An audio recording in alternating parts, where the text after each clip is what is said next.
एक ऐसे इंसान की कहानी जिसने एक बिखरे हुए देश को एक धागे में पिरोया, लेकिन जब उस देश की किस्मत लिखने का मौका आया तो सबसे ऊंचा पद उन्हें मिल न सका। तो चलिए आज इसी कहानी की परतों को खोलते हैं।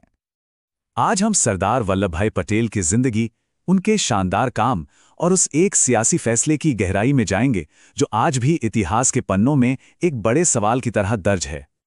सरदार पटेल को समझने के लिए हमें थोड़ा पीछे चलना होगा, उनकी शुरुआत से लेकर भारत की आज़ादी की लड़ाई का एक अहम चेहरा बनने तक के सफर पर। देखिए, पटेल एक सेल्फ मेड इंसान थे। उनका वकालत का करियर बहुत अच्छा चल रहा था, लेकिन फिर उनकी मुलाकात महात्मा गांधी से हुई और उनके अहिंसा के सिद्धांत ने उनकी जिंदगी को एक बिल्कुल नई दिशा दे दी।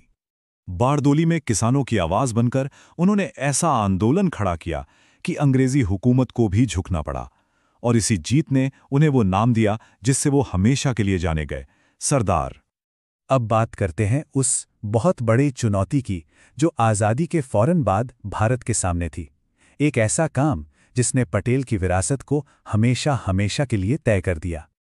जरा इस नंबर को देखिए, 565। ये सिर्फ एक आंकड़ा नहीं है, ये 565 वजहें थीं जिनसे भारत टूट सकता था। 565 रियासतें जिनके पास ये आज़ादी थी कि वो चाहें तो भारत से अलग अपना देश बना लें। सोचिए, ये कितनी बड़ी चुनौती थी। अपने भरोसेमंद साथी वीपी मेनन के साथ मिलकर पटेल ने एक बहुत ही प्रैक्टिकल रणनीति अपनाई।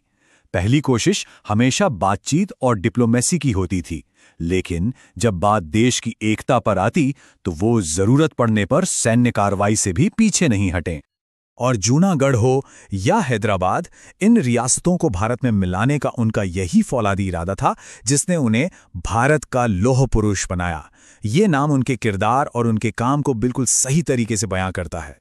चलिए अब वापस अपने उसी बड़े सवाल पर आते हैं। उस अहम मोड़ को देखते हैं जिसने ये तय किया कि आजाद भारत का नेतृत्व कौन करेगा। साल था 1946 और कांग्रेस अध्यक्ष का चुनाव हो रहा था।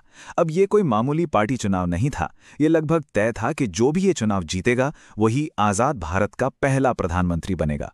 दांव पर पूरे देश का भविष्य था। और नतीजे? नतीजे बिल्कुल साफ थे। जैसा कि हम देख सकते हैं, 12 प्रदेश कांग्रेस कमेटियों ने एक तरफा सरदार पटेल का नाम आगे बढ़ाया था। पार्टी की पसंद कौन था, इसमें कोई शक नहीं था। लेकिन गांधी जी ने अपनी इच्छा जाहिर की और वो पार्टी के फैसले से अलग थी। इस एक बात ने सरदार पटेल को एक बहुत मुश्किल मोड़ पर लाकर खड़ा कर दिया। और फिर गांधी जी की बात का मान रखते हुए सरदार पटेल ने अपना नाम वापस ले लिया। ये एक बहुत बड़ा त्याग था, जहां उन्होंने बिना किसी सवाल के अपने नेता का फैसला स्वीकार कर लिया। उनके अपने शब्दों से ही उनकी सोच साफ हो जाती है। उनके लिए देश और पार्टी की एकता प्रधानमंत्री के पद से कहीं ज्यादा अहम थी। तो आखिर में चलिए उनकी विरासत, प्रधानमंत्री नेहरू के साथ उनके रिश्ते और उस एकजुट भारत पर एक नजर डालते हैं जिसे बनाने में उनका सबसे बड़ा हाथ था। आजादी के बाद कई मुद्दों पर दोनों नेताओं के नजरिए अलग थे, लेकिन सरदार पटेल ने हमेशा निजी मतभेदों से ऊपर उठकर देश के हित को ही प्राथमिकता दी। भले ही आजादी के कुछ साल बाद ही उनका निधन हो गया, लेकिन एक मजबूत और अखंड भारत का उनका सपना आज स्टैच्यू ऑफ यूनिटी के रूप में दुनिया के सामने खड़ा है।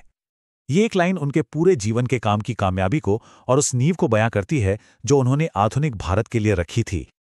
तो यहां से कोई एक जवाब नहीं मिलता, बल्कि एक बड़ा सवाल मिलता है कि इतिहास के रास्ते कैसे बनते हैं और एक अकेला फैसला किसी देश की कहानी पर कितना गहरा असर डाल सकता है।